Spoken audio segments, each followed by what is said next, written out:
Hi guys. இந்த மாதிரி ஒரு நாள் கார் டிரைவ் பண்ணிகிட்டு இருந்தப்போ என்னோடய ஃப்ளாஷ்பேக் எல்லாமே ஞாபகம் வந்தது. சின்ன குழந்தையா இருக்கும் போது எல்லாருக்குமே ஒரு சில ஆசைகள் இருக்கும்ல. எனக்கு என்ன ஆசை அப்படின்னா, எப்படியாவது ஒரு பைக்கில் ட்ராவல் பண்ணிடணும் அப்படின்றது தான். பைக்கில் ட்ராவல் பண்ணுறதுன்னா பெரிய விஷயமா அப்படின்னு தோணும். ஆனால் என்னை பொறுத்த வரைக்கும் அது பெரிய விஷயந்தான். ஏன்னா என்னோடய அப்பாவுக்கு பைக் டிரைவ் பண்ண தெரியாது. என்னோட கூட பிறந்த பிரதர்ஸ் யாரும் கிடையாது. அண்ட் பைக் வாங்குகிற அளவுக்கு எங்களோட ஃபினான்ஷியல் பொசிஷன் அப்போ கிடையாது.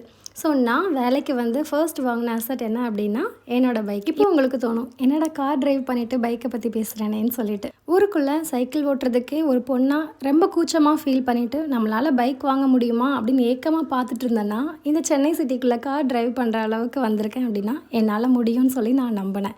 ஸோ ட்ரஸ்ட் யுவர் செல்ஃப், உங்களாலேயும் முடியும். தென்கிழக்கு தேன் சிட்டு செம்பருத்தி பூ முட்டு செல்லம் கொஞ்சதே தாலாட்ட